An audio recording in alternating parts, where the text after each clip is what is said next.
Une qualification en Coupe du Monde. Un match de football dans une ambiance de guerre. Un caillassage de leur bus a fait couler le sang de plusieurs joueurs algériens en guise de bienvenue.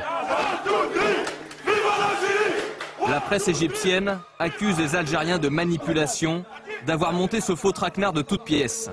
On est en pleine science-fiction. Ce match devient une affaire d'État. Personne n'est dupe. On ne peut pas imaginer des joueurs qui s'apprêtent à jouer une compétition aux enjeux majeurs, s'autoflageller, se blesser. C'est impossible. Le moindre incident, ça a été spécifié dans le courrier de la FIFA, le moindre petit incident entre aujourd'hui et demain après le match amènera des sanctions d'une extrême sévérité contre l'équipe égyptienne. Liberhotel devient un bunker inaccessible.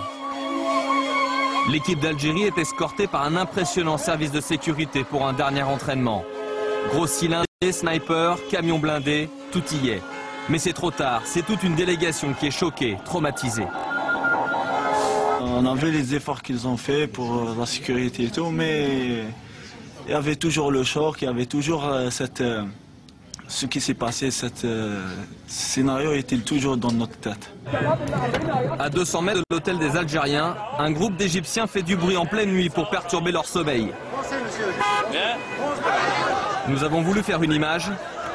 La voiture, ouvre la voiture! Ça s'est très mal passé pour nous. On a été très mal accueillis, comme des animaux.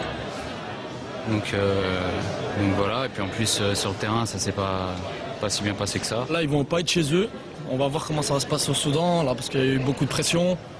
Il y a eu des jets de pierre, même au retour, là, il y a eu des jets de pierre encore par les gens. Voilà, un climat de guerre, on a perdu 2-0, maintenant terrain neutre et on va tout faire pour gagner. 2-0, c'était le meilleur résultat au niveau sécuritaire, c'est-à-dire ni perdant ni gagnant pour la qualification, ce qui ne sera pas le cas mercredi. Mercredi, au coup de sifflet final à Khartoum, une équipe ira à la Coupe du Monde, l'autre pas. Cette nuit, il y a eu 32 blessés. Dimanche prochain, à la même heure, on ne parlera peut-être pas de blessés, mais tout simplement peut-être de morts. Alors j'espère que la fédération soudanaise qui est en charge de la sécurité va bien prendre en considération que ce n'est pas un match comme les autres. En tout cas, nous, pendant 48 heures en Égypte, on n'a pas du tout eu, le sentiment de couvrir un événement de sport, mais plutôt un conflit de guerre. Et ça, c'est vraiment triste. C'est dommage d'en arriver à ça, hein, Emmanuel, parce que c'est des ambiances quand même qui vont trop loin, qui débordent trop du cadre du foot. Il faut que la FIFA, justement, montre une extrême sévérité dans ses décisions, parce qu'on voit qu'il y a deux poids, deux mesures. Quand je me rappelle un peu l'incident qu'il y a eu après le match de l'Argentine, avec des propos de Maradona sur le terrain, et quand on a vu la réaction aussi vite et rapide et aussi sévère de la FIFA, j'aimerais bien les voir aussi rapidement. Alors justement, ça tombe bien, on n'avait pas prévu de numéro, mais on vient d'apprendre que Diego Maradona a été condamné pour 2 mois de suspension relative au football. Il n'a pas le droit de travailler sur le football pendant 2 mois et à 16 560 € d'amende suite aux propos donc, que vous évoquiez après ce fameux match.